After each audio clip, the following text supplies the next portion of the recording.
Hey, everybody. Welcome to another episode of Tony Talks, Get Up and Grow, where I have conversations with inspirational leaders, influencers, change makers, and people that are just overall not just doing well in life, but that are also doing good in the world. And my next guest is absolutely the epitome of that.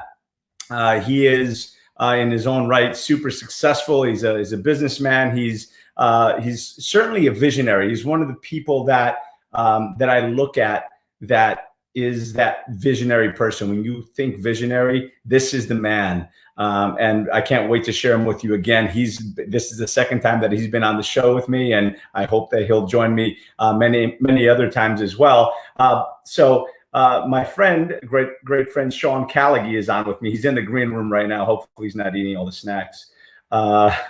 So he's not only a visionary, but he's an entrepreneur, attorney, trainer. He's the founder of Callagy Law. He's also the founder of the Unblinded movement and so much more. So here he is. He's already in there. Let's see if I can just bring on Sean. There he is. Hey, Tony, how are you? How's it going, brother? Good to see you. Everything is going great, and it's an honor to be here. Thanks for folks checking out what we're up to. And my outcome, Tony, is to make sure we have a little fun for people and we deliver some real value. So it's worth their time checking it out, as you always do, because you, my friend, are such a huge-hearted person, a person of integrity, a lot of fun, and amazing value. So thanks, bud. Thanks, brother. Well, listen, again, having fun is part of the plan, and we need fun now more than ever, right? I say it all the time that I use humor. I've used humor my whole life to deal with difficult situations and to break the ice and tension and everything else. And that fun party energy that you referred to in one of your steps. And I've done that my whole life. And now is more important than ever. So we've got to have fun in life, right? You got to have fun. So I just wanted to bring you on again because you're doing so many great things. You've got a morning huddle. For those who are unfamiliar with Sean Callagy, he is the founder, as I said in the intro, of the Unblinded movement. The Unblinded Sales Mastery is a course that he has as well. And it's just about connecting people and communication and everything else. And he has a call every morning, Monday through Friday. Hasn't missed a day in, I don't know, 4 months now, 4.5 months, 5 months almost. I think it might be 6 months. Yeah. Right to it. I know that. Yeah, maybe November, I guess, right? Yes. I think the first one was late October. Joan Greco, our dear friend, loves to say that she was like on the first call and then nobody was there and we just hung up. And then she came back the next day and there were 4 people. So that's where it began. Yeah. Awesome. Well, listen, again, thank you for being on here. What I'd love to do is, again, just for those who aren't unfamiliar with you, and by the way, this is not just a conversation with Sean and myself. This is also an interactive conversation with you. So if you have any questions along the way, whether you're watching on YouTube or whether you're watching on Facebook, just type in your question, your comment, and we'll make sure to address it along the way. And since I got the mic for a second, I would just ask that you also share this video, because I promise you that Sean is going to be dropping some pearls of wisdom, and you're not only going to want to be picking those up, but you're also going to want to share those with your friends and colleagues and everybody else. So by all means, sorry about that. I'm just going to mute that. I usually do that beforehand. So yes.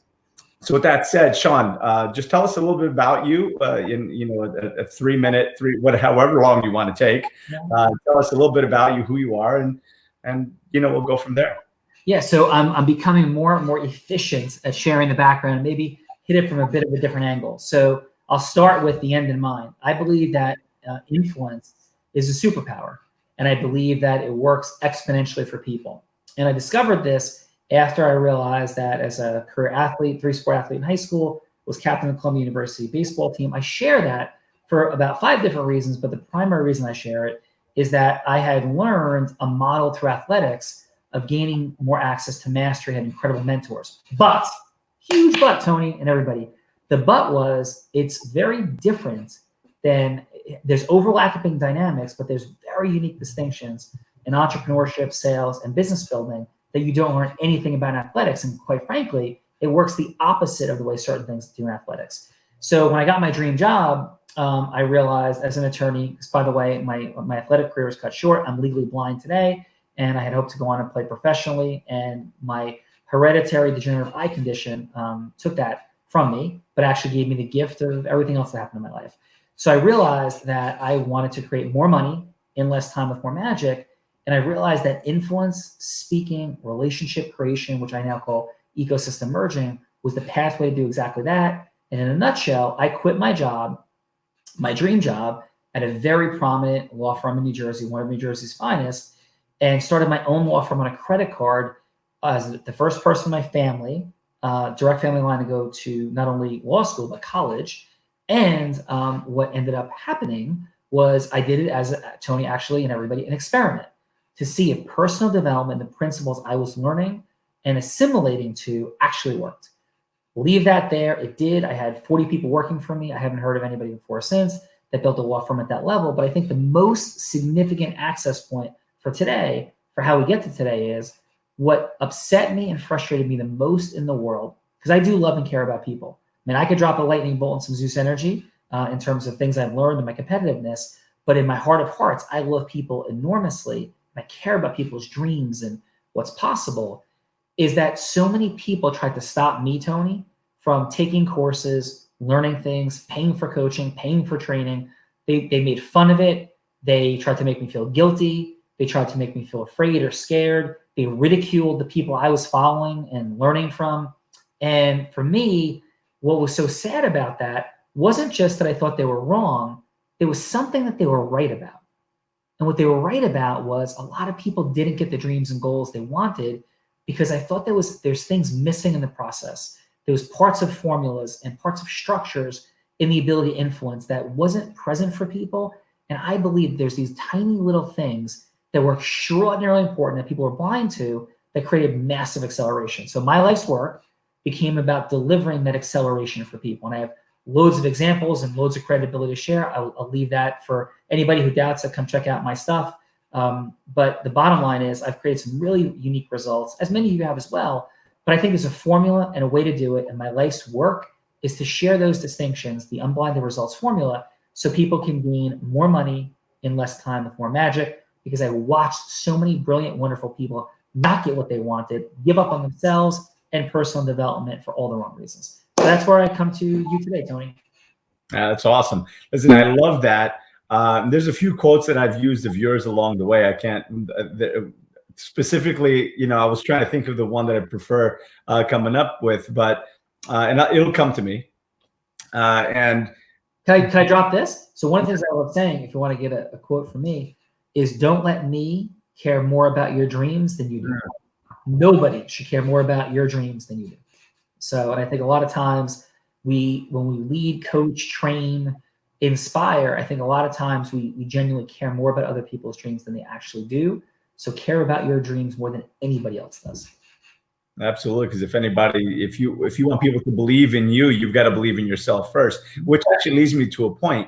One of the things that I say, is that we are all influencers, right? And we're all impactors, but it starts with us. It starts with the decisions that we make to take action on what we need to take action on. Yeah. And the fact that you went, even though people arguably were already saying they would have been right, they were right, how you were already doing so well and you're at the top of your game. Why are you going and taking courses? Why are you hiring a coach? Why are you doing all of these things? The reality of it is, as so many of us do, that the best investment you'll ever make is the investment you make in yourself, right? So, because it pays the best returns. And a lot of people try to talk you out of it or try to talk you down. And this is something that I learned from Tony Robbins. And it's not that they don't do that. They do that out of love, right? Because in some cases they're afraid because you're gonna lose money, spend money, make mistakes or fail or whatever it is. But the reality of it is, you took the initiative and you sold yourself on it, right? You convinced yourself, or you influenced yourself to do what was right for you. And so many times we listen to the wrong people. And one of the things I say all of the time is only take advice from people you're willing to switch places with. Yes, sir. And that have been where you've been. And you're one of those guys. So, and yeah, I can you're one of those guys as well. You're one of those guys, and you've created a remarkable life. You've created a remarkable life of intention. You're so generous, genuine, and amazing. So you are one of those people too, brother, without a shadow of a doubt. And I'm grateful to call you my friend. So thank you. Thank you. Same here, brother. Same here. So what have you been doing to pass the time the last month and change? So it's been a little bit interesting and crazy. So for me, we have our Unblinded mastery program, and there was a bunch of things we needed to create right before everything was going into lockdown. So I saw it coming. Everybody saw it coming, and this was 5 weeks ago, maybe 4 or 5 weeks ago in New Jersey. And so I was in the office. Social offices were open, people were working still, but they were beginning to talk about social distancing. So we're distancing, but I still went to my office every single day that final week before I went into quarantine. And things at that point still looked like they weren't going to be locked down, but we had decided to lock down our office, let people work from home. So with that having been said, my children had been quarantining for that full week. So I decided that I didn't want to expose them in any way, shape, or form. I have a house in North Jersey. I have homes down at the beach in New Jersey. So I went down to the beach for 2 weeks, which was really, really hard because I was in a space apart from my children, and I missed them terribly, but I didn't want to risk any exposure for them. About 2 days into it, my son came down, and we had 2 different houses down there. So he was in the one house, and we would socially distance down there, but still not be able to interact, eat together, these sorts of things. So the first couple of weeks were really about acclimating. One part of it was acclimating to this new normal and all the people you're missing and not able to connect with. First and foremost, my children. Second of all, about 150 people that work for Callagy Law and Unblinded. Other partnerships I have, just all these people you're physically distant from. At the same time, I went, as you did, Tony. You've done such a beautiful job of it. I decided that I am not going to let this situation create this massive disruption to my life and my world any more than what I can't control. So it can control what I can't control, right? Quarantines, lockdowns, got it. Can honor that, respect it, done. What I can control is what I do with the time I have and the space I have. So I was creating massive amounts of content, creating massive amounts of acceleration in terms of asking myself the question, where is it that I can innovate and create and add more massive value in Callagy Law, in Epic with Rob Gill, in Unblinded, first and foremost, because I think everything feeds off of that dynamic when we have a platform that we're creating relationships with and around. So it was asking myself better questions on a daily basis and taking massive action every day. And in that time, I'm really proud to say we about 5x'd the number of people on the daily Unblinded huddle in a 1 week period. And I'm committed to 5x'ing it again, and then 5x'ing again. So we've been really present to that. We created the real raw role plays, which I think are a beautiful example of how, if you're looking at like on the business stuff, I was asking myself the question of, everybody says they are really good, that has sales training, says they're really good at it. How do I create a format that can most uniquely prove it and demonstrate it? And so asking myself these really effective questions, not just how do I survive, not just how do I execute, but how do we innovate and optimize, was a lot of what I was doing every day. And quite frankly, Tony, that it's been, 4 or 5 weeks, I'm losing track of how long it's been. Mm-hmm. I'm tired. So I'm always real. And I wasn't feeling great over the weekend. I spent Easter, we socially distanced, and my mom came, we sat in the backyard apart. And I'm feeling it, but what keeps me focused and driven forward every day is I truly believe that we are at a unique point in human history, as Adam Gugino, my co-founder, says in Unblinded, that we're all writing our story together against something for the first time, like ever. And so I am committed to making sure I connect with as many people as possible, add as much value as possible. That's why when you said, hey, do you want to come on? I'm like, of course, brother. I'm a yes. I'm a yes for connecting, creating, driving forward, because we're going to come out of this thing. And I think for a lot of folks, they're going to be behind where they were. Some folks will be where they were. And my intention is inspiring and co-creating with everybody I possibly can to come out dramatically ahead of where we were. So that's what I've been up to, is driving that mission forward. That's fantastic. And look, I think you're spot on.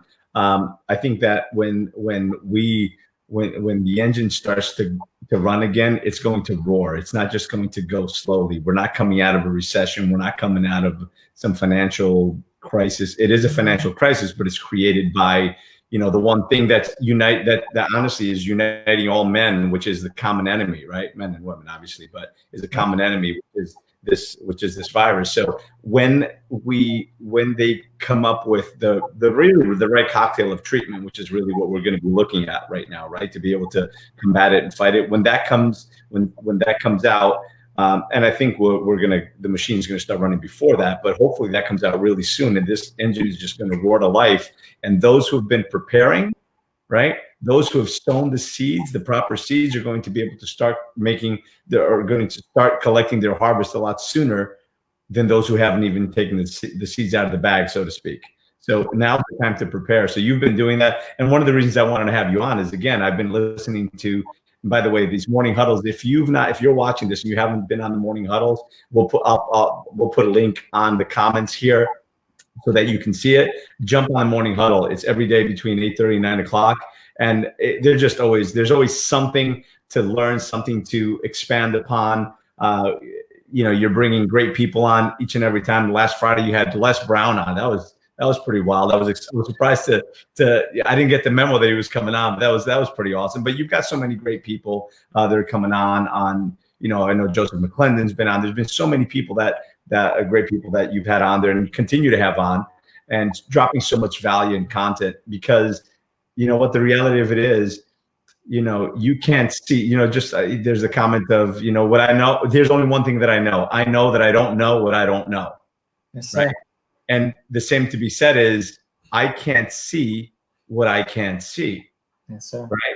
So the fact that you've called this the Unblinded movement, I think, is beautiful. And it goes so in line with what my movement is, right? The whole Get Up and Grow, because in order to get up and grow, you've got to become unblinded, right? You've got to look at things and see things that you were maybe, it's not that you couldn't see them. Many times we're refusing to see them.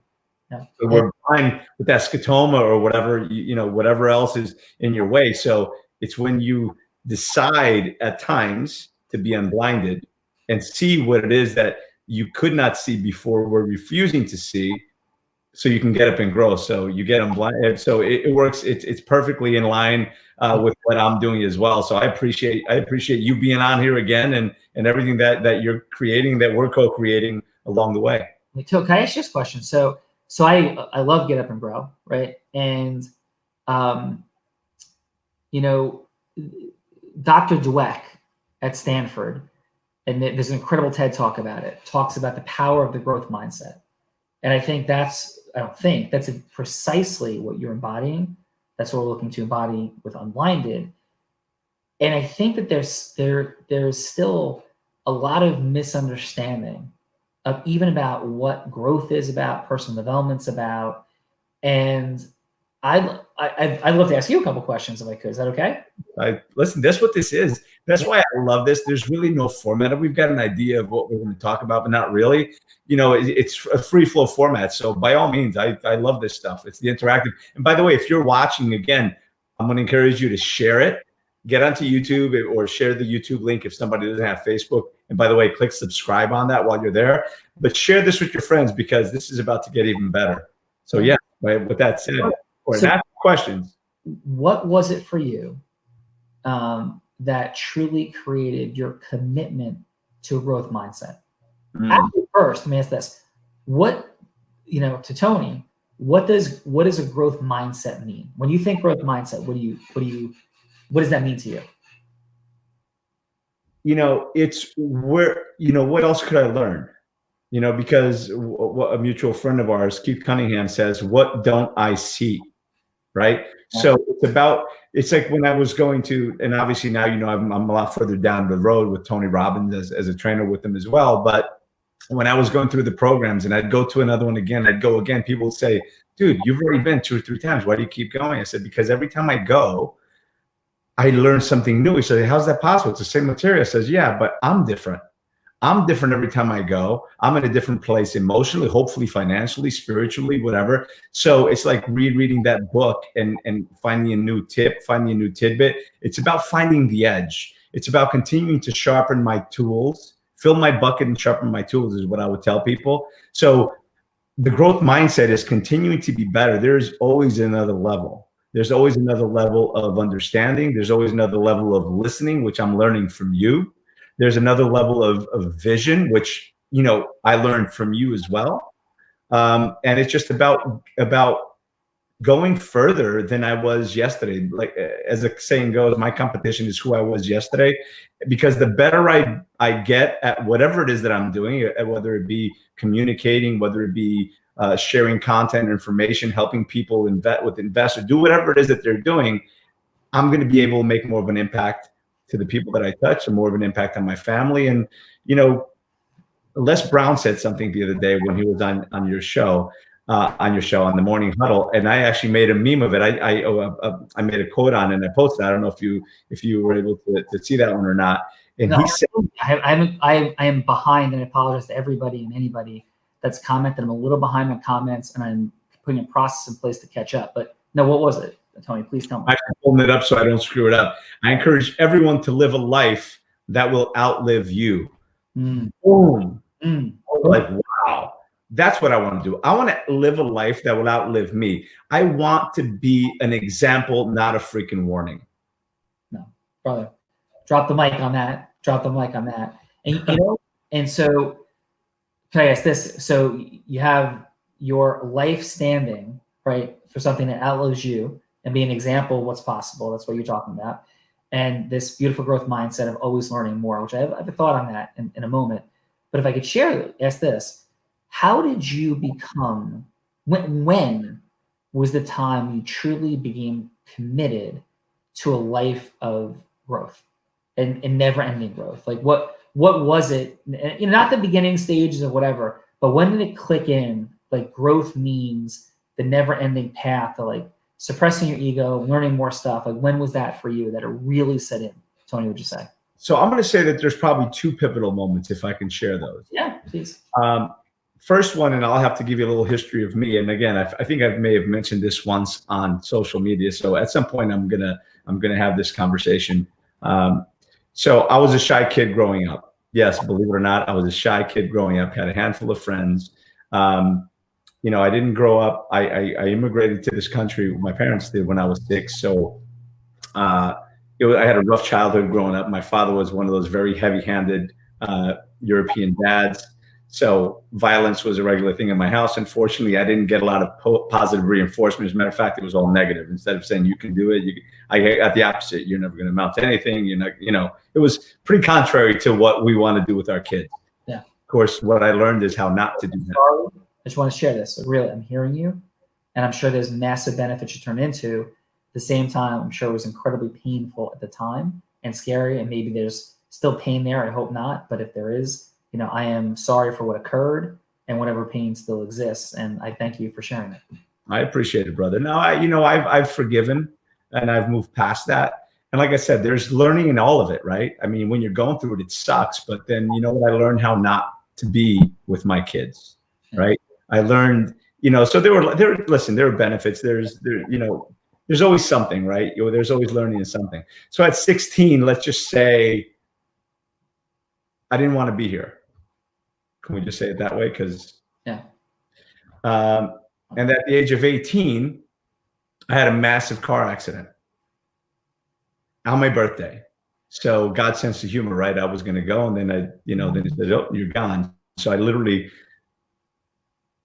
remember being on the side of the road, my cousin freaking out, and I didn't know what was going on. Then I remember waking up in the hospital, looking down, and my white shirt was red, my blue jeans were black, and the gauze around my head was all bloody. And I said, damn, who's going to tell my mom I'm dead? And that was a sobering moment because it was very peaceful, oddly enough, very peaceful moment, but it changed. Tony, you're remembering actually like being out of your body looking down? Oh yeah. I was probably 15 feet up looking down, very calm, just saying, damn, who's going to tell my mom I'm dead? I used an expletive. And I was like, damn, it was very peaceful, actually. And then I had, the black tunnel, white light. And as they say, your life flashes past you before your eyes, and there just wasn't a whole lot to see. Right. So, and I'll say shortly thereafter, there was healing to be done. My face was pretty mangled up, and I got, a lot of pain, still deal with some stuff today. Anyway, moving forward from that, shortly thereafter, once I healed, I decided that if I was going to die tomorrow, I would live today. Right. I would live today. So I was afraid of deep water because I almost drowned a couple of times as a kid. I started scuba diving. I was afraid of heights. I started skydiving. If it went fast, I put my ass on it and I just went. And, and whenever I had an opportunity, I'd put a couple of dollars together and I travel, because if I died tomorrow, I want to have lived today. And fortunately, I will say that I lived like that for a while. Kind of, life was never felt so good as when you're, riding on the edge. That's the way I was for a long time. But all the while, so that was a pivotal moment of my life. But for many years, while I was still doing that, I hated the fact that I had the accident. And I would say, God, why me? Why did this happen to me? And I started seeing some success in my life because, again, and I will say this, I guess shortly after that accident, I was told that I wasn't smart enough to accomplish anything. So I never went to college because I was afraid I'd fail and I wouldn't make it out. So I didn't go to college. And at the time I said, I'm going to get into real estate, which my father bet against me. He bet me $1,000 that I wouldn't sell anything in 3 months and I'd have to go to work with him in construction. Yeah. Yeah. We've never had this conversation. No, no. Oh my God. And he bet me $1,000. And if I didn't do it in 3 months, I'd have to go to work with him in construction. But here's the thing. He didn't have a construction company. He was a laborer. Nothing wrong with that. Absolutely not. I respect, everybody that does it. And by the way, I've done that work, not as a laborer, but too. I was knocking walls down. A scar from when I was a senior in high school going on my way to college, working construction. Yeah. So yeah, I've done that too. And again, with all due respect, I learned a lot growing up because, there were no, you're off from school, it's a rainy day, you're just going to sleep till noon. Or no, I was up at 6 o'clock in the morning. If he was home and we're working, we're doing something. I've renovated several houses with him over the years. So I learned a lot from my dad. I got respect for him, but let's just say that I wouldn't, anyway, we're going to just leave that there. But moving forward, but one of the things I learned, so he bet $1,000 that I wouldn't succeed. And then I had to go to work with him. And I took that bet. And it was at that moment that I learned, tell me freaking no, tell me I can't, and I'm going to prove you effing wrong. And I did. 2 days before the 3 months were over, I got home. I made like a $760 commission. I didn't tell anyone that I sold anything. And I took it and I wrapped a bunch of singles in 20s, and I dumped a paper bag on top of the table. And I said, give me my money. So my first commissions were $4, right? And then I went on. My driving force was to beat him and make more money he ever did. And I did that, pretty quickly. But so I was seeing some success. And it wasn't until I met Tony Robbins a few years later that I realized that. What year was that, Tony? It was that would have been 1990, maybe 98, 99 perhaps. 98 or 99 was the first time I went to an event. And I went to UPW. I had seen him for a couple hours a couple of years prior, but it was my first event. Was probably 99, wow. 98, 99. And I went and I realized it was the first time I realized that accident didn't knock me off course. That accident put me on my course, and that accident saved my life. Right. So you ask, what were my life-saving events? It was that car accident, and then that bet from my father, and tell me how I never amount to anything but a doormat and all that positive, inspirational stuff. And then about almost 6 years ago, 5.5 years ago, I had an incredible business breakup with an ex-business partner that caused another tremendous shift in my life. Betrayal, the whole 9 yards. So it actually settled me even deeper into integrity and how much more important that really is to me, because and loyalty and everything else. So that was another big shift for me. So those are probably two of the big things that really said, no, I'm going to take it to another level. And really long-winded answer to a short question. Oh, no, I mean, but brother, that's the story. And I appreciate a couple of pieces of that you had shared, but you shared a whole bunch of things I never heard before. I'm grateful. That is remarkable. And can I ask you this? Like, because a lot of people go through a lot of pain, and this is all just me being curious. So if you Sure. Listen, that's what this is. It's okay. Listen, next week we'll come on. We'll do you again.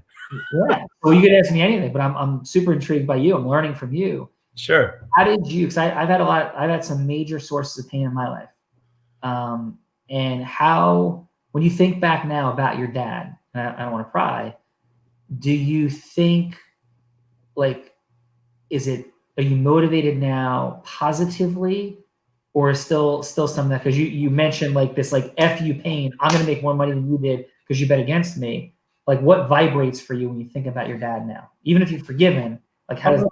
Yeah, I don't have that anymore. I used to use anger and pain and use that as fuel, right? And I'd use that as fuel. I don't really need it I can still burn it as fuel, but that's not my fuel of choice anymore. Yeah. Speaking of my dad, I don't think anything anymore, because again, through this growth process of personal development, it really made me aware that he did the best he could with what he had. He didn't know any better, right? Yeah. And unfortunately, there were circumstances when we were kids that, we were born and he would leave to go to France for 9 months. So he, 6 months, and then he'd come back for 2-3 weeks, and he'd leave again for a couple months. He'd come back. So he never formed that bond with us the way that, a lot of like I have with my kids, and undoubtedly you have with yours. So I think that was part of it. So there's a lot of different pieces to that. So I've forgiven him. I've accepted a lot of the things, and I understand that he just didn't know any better. As a matter of fact, one of the things that I saw the other day that was great, and I was going to post it, I didn't get to post it yet, and I hate to look on my phone while we're doing this. But one of the things I've posted before is, growing up is unlearning the things you learned as you grew up, and then learning them again. But I saw a great one that was, hold on, just give me a second here. I will find it. I didn't get to post it again yet, but it was a fantastic. Kind of like not a caricature, but a drawing. And it was, here we go. A big part of becoming an adult is unlearning a lot of shit you were taught by people who didn't know what they were doing either. Drop the mic on that. Right. So I realized that he didn't know better. He didn't know the damage that he was doing, but I grew through that. But again, so part of that personal development, part of that becoming the better version of me, is to become the better version of me, to not be the statistic, to not be the person that he had said I was going to be, I guess, right? But I know I'm no longer that, so that's not really no longer my driving force. But now my driving force is to help people grow through what they go through. Literally came through my pain, right? It came through my pain and my experience. And if I can help people turn decades into days and come to the awareness that took me 35, almost 40 years to come to, right? If I can help shorten that time frame and help ease suffering, then that's what I'd love to do. That's why I do what I do. That's why I have you on here now and everyone else. And that's why I've been doing my daily videos, for a couple of years. And it's just about giving people a different perspective. Awesome, brother. Awesome. So is there anything else that I could share with you? Beth, so thank you for opening up, being super vulnerable, and sharing all that incredible information. And it's truly an inspirational storytelling about turning pain, frustration, all those things into remarkably positive things for people. So thank you. There is a book in the works, by the way, just saying. I look forward to it. Finally, there is a book in the works. I've been getting poked and prodded over the last couple of years for that, and it's definitely coming. So again, it's all part of the ride, man. It's all part of the ride of what we're doing here now, right? Helping to ease suffering. That's what you're doing as well, right? You're helping to ease suffering in one way or another, and even through hell, it's through suffering in business. It's through it's through suffering in your personal life. It's through understanding and communication. So that's why, again, I'm kind of aligned to you as well, and to your mission and to who you are, obviously, because I think you're an amazing human being. Yeah, it's just part of the ride. Yeah. Well, thank you. So, it might be interesting or fun for folks. You want to trade like one sentence dumb things that we did? Because I've done a lot of dumb things too. So one of the things that's really funny is people, I think lately, like, oh my God, like they say very nice things. And I think people lose tracking and perspective on how you get to where you get to. And it is through, to me, the words I'm saying all the time now, action and innovation, action and innovation, action, innovation, action, innovation. And I think one of the silliest things that people can do, and I've done it many times in my life, is we can forget how I talk about, I think people look at horizontal innovation. And what I mean by that is they'll go to a program, they'll join an organization, they will hire a person, and they'll do something and not get the outcome they want. And so they'll move on to like the next thing. And I like to think of mastery as vertical innovation. It means like, you're going to scale. And because you've not hired you've had people not work out in a way working with you, for example, in 3 consecutive hires to fill, let's say, a sales position or marketing position. It's not that you shouldn't have somebody in marketing and sales working for you. It's that we need to vertically innovate, in the dynamic of how we're going about hiring them, or maybe it's how we're ruining them. And I think, Tony, one of the worst things that I've done, one of the biggest mistakes I've made in my life, is I've ruined so many people who work for me. And I've ruined them through lack of accountability, overly giving, wanting to overly positively reinforce people. So I think that as we listen to all of this beautiful information and things about personal development, I think if I could share one thing from my heart to people's hearts today, it would be, let's not get confused about horizontal innovation and vertical innovation. Like, horizontal innovation is about leaping from idea to idea to idea to idea versus going deeper. And I had this conversation with Michael Smikin, who I think is my partner. I love him. He's been working for me and with me for 11 years now. And he had no idea what he was doing when he started. And Michael has become such an incredible attorney, but he's still not anywhere near where he can be in the space of getting his message, talents, and skills out there, and even his area that he leads.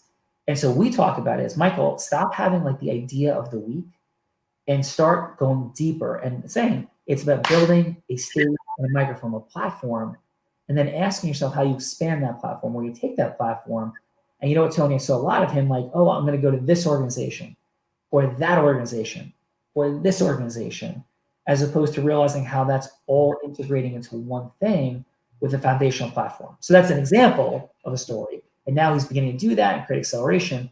So something that I've been really anchoring on is some of the people that have done a beautiful job co-creating with me, working for me, is how those people, when I'll say things, I'm just realizing, this has been a great breakthrough the last month, how they'll hear it as horizontal innovation. They'll hear innovation horizontally, idea to idea, versus vertically, like, this is what it is, and then building mastery in it. So that's been something really present for me.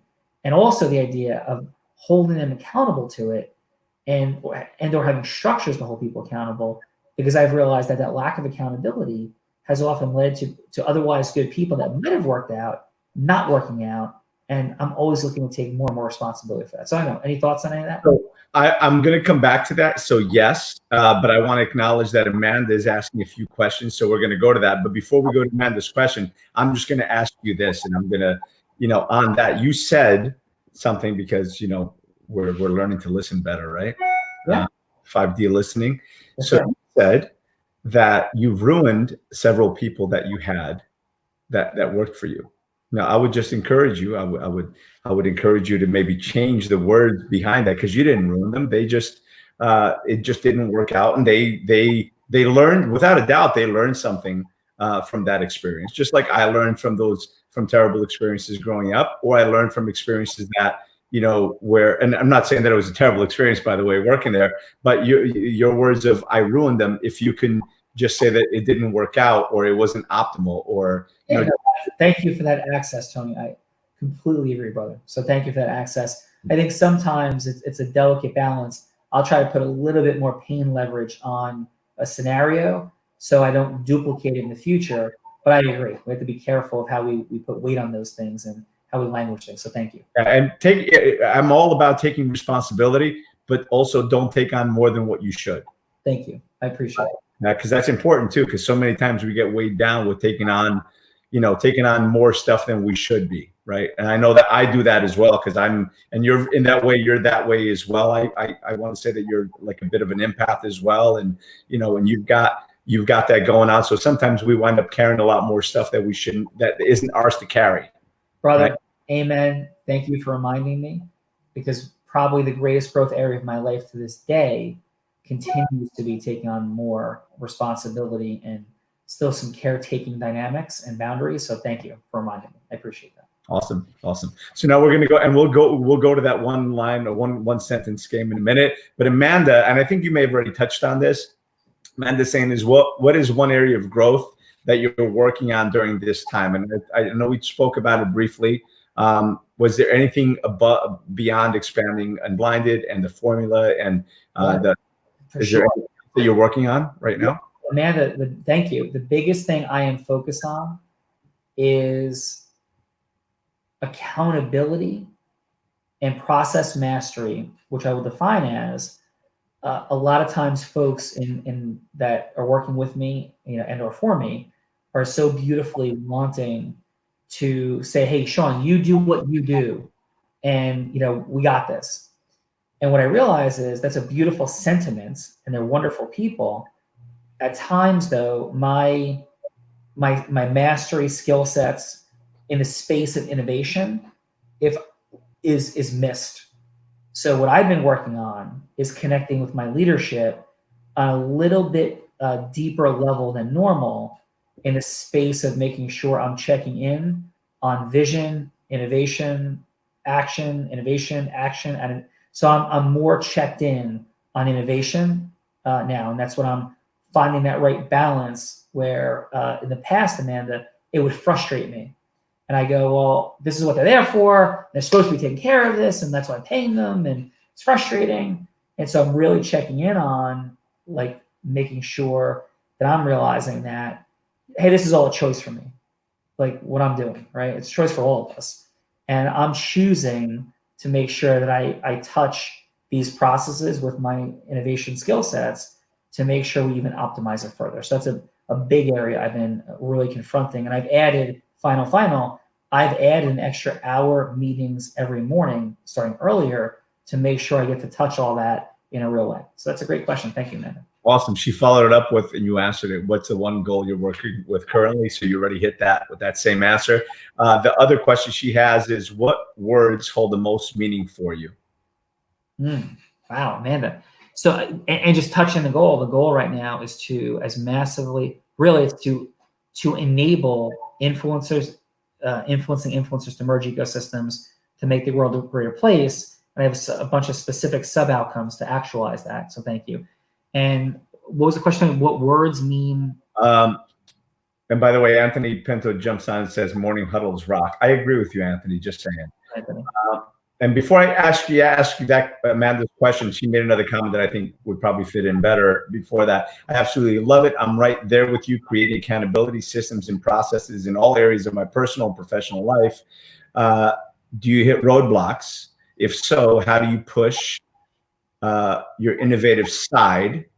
And then, and you might be able to answer them together. The other one is, what words hold the most meaning for you, was the one before that. Yeah, I would say the word that holds the most meaning to me, and I'll talk about the roadblocks, Amanda, thank you, is mastery. Love. Yeah, I think mastery and love are the two, and integrity. And integrity meaning, I think sometimes people think it's like telling the truth or not.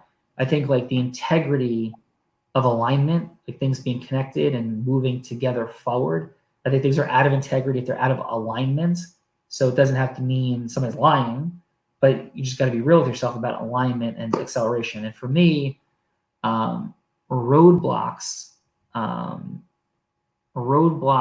overcoming, I would say, is for me an area I've grown through a lot in the last year has been not letting frustration, like Tony was saying, not being driven by frustration and anger. Because I went to like I could summon up a lot of frustration and power through. I think now it's, and I still do bring high energy and disruption to things that aren't the way they are, but internalizing less about what's happening, like not allowing the frustration and anger to move in, and more just like saying, okay, like here we go, next. And I would say it's looking at the challenge and asking myself really effective questions, making sure I'm in a very peak state energetically to solve it, believing I'm going to solve it, and then really consistently innovating on a daily basis, and a lot of tracking and things I'm counting. But at its simplest, it's identify the challenge, to try to detach emotionally as much as I can from any degree of frustration, any degree of, like being overwhelmed by upset or like those paradigms. And then creating a plan, act, innovate, until we have solution, or we've identified, Tony and Amanda, everyone, that solution isn't even necessary anymore. Like that problem doesn't even need to be solved, and we can still get to the outcome without it. So that's my best quick synopsis of how we're moving through obstacles and roadblocks. That's great. I love the word integrity, by the way, as I mentioned. I mean, I've always been integrity based, but a couple of years ago, like I said, after that situation, integrity became an even bigger word for me. And then a few years ago, somebody sent me a message that says, you know what your problem is, Tony? I don't know if it was said like that. Basically called me out like, you're not, integrity isn't strong for you or something. I said, what are you talking about? And, his response, and again, I'm completely, there was a while ago, so I don't really remember exactly, but basically integrity, you're right. It isn't just doing the right thing when nobody's watching. That's what everybody thinks about integrity, but it's about integrating what it is that you learned, right? Integrating how it is that you speak. Again, it is part of the walk your talk kind of thing, but it's also integrating your knowledge, integrating everything so that you are, in complete integrity, because it's not just doing the right thing when nobody's watching. It's about walking your talk. It's about eating your own cooking, taking your own medicine. It's about, actually doing what not just knowing what you do. Yeah. And Tony and Amanda and everybody, and it's also about having integrity about this. We're not perfect. I am adapting to some new normals, and my phone so we have competing dynamics of integrity. So I have children, I have a relationship, I have the business, I have friendships, I have a position as a patriarch in my extended family. I hold Christmas here, Thanksgiving here. I'm a leader since the death of my grandparents, in many ways, for quite a large extended family. And sometimes those things come into conflict. So, I had a great conversation with, earlier today about, my sister, with social distancing. My sister has 2 young children, my godson, my niece, who I love to no end. They're incredible at every level. And I was exhausted last night, and I want to go to my sister's, and I wanted to bring chocolate bunnies to my niece and nephew and just connect, socially distancing in the driveway for a few minutes. And like the question of integrity comes up of, okay, what's more integrity? Like doing that, honoring my rest so I could deliver for people in the Unblinded movement, Callagy law, our clients, everyone. Like, what is an integrity in that moment? And I don't know what the answer was. I still went right? And I wasn't feeling great, so I'm really run down. I really need to reload. And, being outside, standing up, I was already on tilt as far as my energetic outflow. And I really need to take care of myself. And I didn't. So I was out of integrity to myself, I guess. But my point is that it's also realizing we're not perfect. And we are going to have people, we're going to upset ourselves, we're going to upset other people. At times, it's going to happen. And to also love ourselves, be patient with ourselves.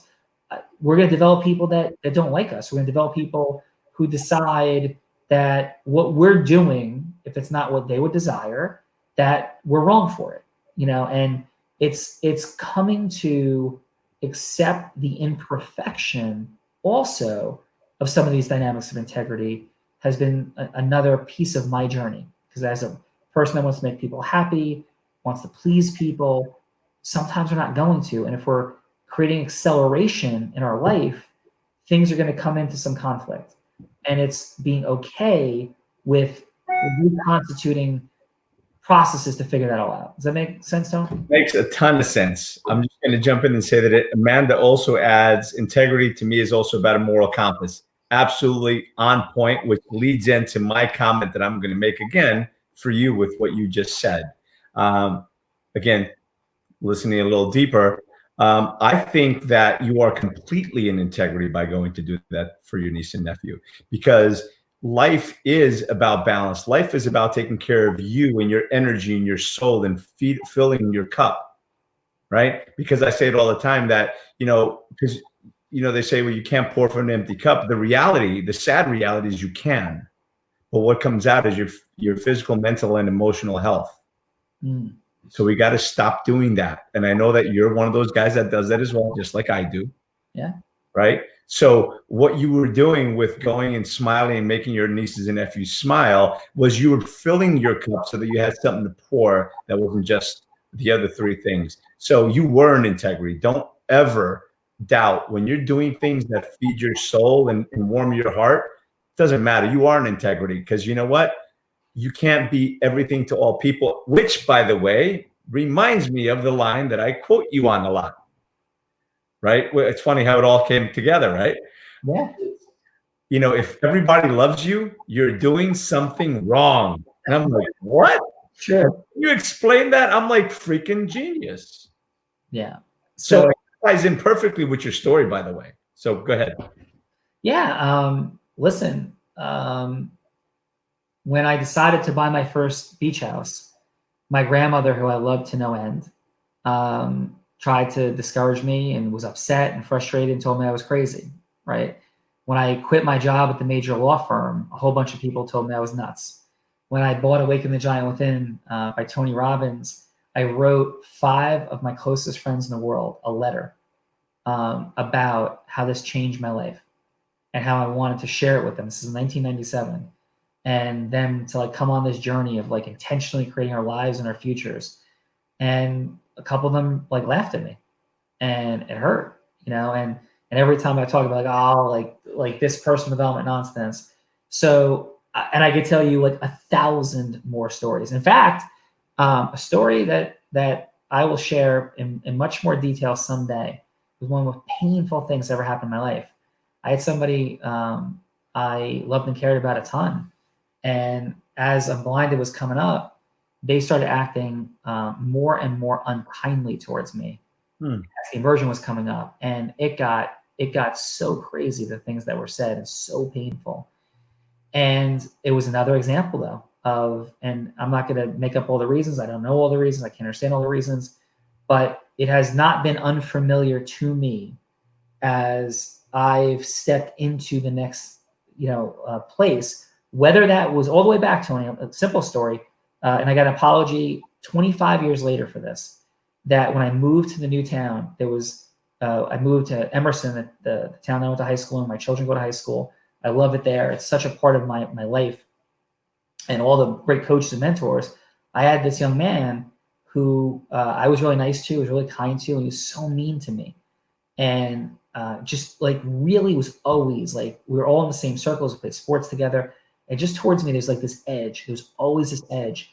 And I was and I was a, with humility, I was a great athlete. I was Division I college recruit in football. You know, I played Division I college baseball, and I was like, what the heck? And I was always nice, and I was always like team oriented and on fire. The same person I was on stage at the Emerging was who I was in high school athletics. Same person, right?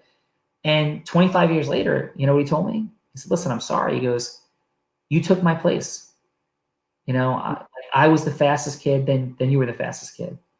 And I was the second baseman, you know, on the baseball team and, you know, Little League. And then you came in and you were the second baseman on the All-Star team. And, you know, it just hit me, and it's been present to me in so many different situations, not just for me, but lessons I've learned and seen, is when you're stepping in, we always have to check ourselves and see, hey, are we not being loving? We're not being caring. Are we doing things that we could do a little bit differently to make everybody feel more included? All of those things I'm present to. And I've certainly made mistakes in that space. I'm imperfect. We're all imperfect. And you can do because in that situation, I did everything I could to have this person like me. And he was mean to me throughout all of high school. And it took decades. And we were friends. We were all in the same circle after high school for years and years to finally get an apology. And I think in my heart, what I mean when I say, if everybody likes you and everybody's happy with you, you're doing something wrong, it means because you're staying in the box that other people put you in. Yeah. Oh, I get it. You're growing up like other people put you in. So that's on my heart. I know you know that in your heart of hearts. I'm just sharing for people that may have a heart, and I have a hard time with it still, right? That I want everybody to like me. But I realize that, hey, if everybody likes me, I'm doing something wrong. Yeah, I'm the same way. Listen, I'm the same way. And because again, I grew up a pleaser because of the life experience that I had, you know, and I, you know, whenever I have my teams or my groups of people that I'm speaking to or that I'm training, you know, I say, listen, I walk into this group, I want all of you to love me. Right. I do, you know, and I don't give a shit at the same time. Yeah. Right. And people are like, what do you mean? You want everybody to love you. You don't give a shit. What do you mean? I said, well, because, you know, I can't change myself. I used to do this all the time. Like we'd go into a room, and I know we're approaching the top of the hour. I apologize. We'll make this quick. You walk into, I remember going into being in a group of people of 10 or 12 people, and there was one or two people, or in your case, that one friend that one person that, you know, didn't really like you, and you're focused on trying to make him like you, and you're awkward, you're uncomfortable, you're not being you. So you're depriving the other 10 people that are there, the real you and the benefit of spending time with you, because you're paying all the attention to the person that doesn't really care and isn't there to benefit you or the group or anyone else. So I walk into a room, I still want everyone to love me, but I don't care if they do or not, because I'm there for the people who do. I'm there for the people that want to learn. I'm there for the people that want to grow. And if you're not one of those people, that's okay. My message isn't going to land on everybody's ears. To your point of not everybody's going to like you, or, you know, if everybody likes you, you're doing something wrong, because that means you're trying to please and placate everybody, and that's never going to happen. The only thing that's going to happen is just going to make you angry and bitter and give up, stop doing the things that you know you could and should and must be doing. And, you know, so there's just not enough. And the other thing you said is because you're saying yes to too many people. Yeah. And if you keep saying yes to too many people, then you're doing something wrong, because there must be no's. And one of the things I say all the time is, if you got to start saying no so that you can get to your yes, because the more yeses you say for things that don't matter, the more no's you've got to say to the things that do. Amen. So thank you for that. You know, I know I add a little bit more to that, but that a lot of it came from you. So, so I appreciate you. I just want to read something Amanda put here. Thank you, Sean. Ever since meeting you in Florida, pre-date with Destiny, I enjoyed conversing with you and admire your innate ability to listen on a profound level. So true. Beautiful words. So when the high energy and disruption come in, do you throw on a song and jam out? ? Which is music is one of my best pattern interrupts. I don't know, but I heard this guy likes Bruce Springsteen. And then Emily says, yeah. So just want to read that to you, give you that. Fine on that. So I do put on music loud, but and at the same time, I engage my body. I get endorphins flowing. I'll do rapid patterns of jumping jacks, push-ups. I'll do body weight squats. I'll do something to get some endorphins released quickly, even if it's for 3 minutes. And I can almost feel it like flowing through me, like the endorphins are there, like, but then and I can reset. So, and I know we're coming to the end here, my brother, and I got to maintain integrity on my end. So is there any other ways I could be in service for you, sir? Well, let's just let everybody know what you're up to, or really quickly, you'll have the last word, and where people can find Unblinded Sales Mastery. What's the website? Yeah, listen, it's unblindedhuddle.com is the place for us to ground and connect. Unblindedhuddle.com, and of course we have our incredible Unblinded Sales Mastery program. But unblindedhuddle.com is the place for us to be at ground zero together. And if you want to have any complimentary coaching session with any of our team, you're more than welcome to, and you can certainly find us there at Unblinded Mastery. And of course, we have the Unblinded Movement Facebook page. Join us there. But the place to start your day, unblindedhuddle.com. Join us there, and then we work it from there. I can't speak enough on that. And I'm going to wrap it up. If you just give me a minute, though, don't hang up, Don.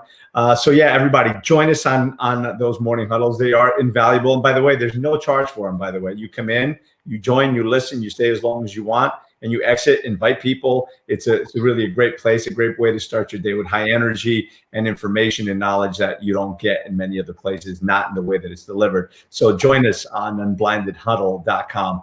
Appreciate all of you. So again, thank you for watching. Thank you for sharing. Please do share this video, and join me on YouTube, and please on hashtag GetUpNGrow. Please subscribe to that as well. And my friends, remember that life is not about how many times you fall. It's about getting up after every fall. You fall down 7 times, get up 8. And remember that it's in falling that you learn, in getting up that you grow. And every time you fall, you do have the opportunity to get up and grow, my friends. Anything else from you? Thank you, brother. Thank you. Come join us, because we got a lot of cool things coming up and ways to work together. Tony, love you, man. Love you, brother. Everybody, thank you. Love you back. Appreciate you, brother. Thank you, everyone, for watching. We'll see you tomorrow for another great episode. See you soon. Thank you.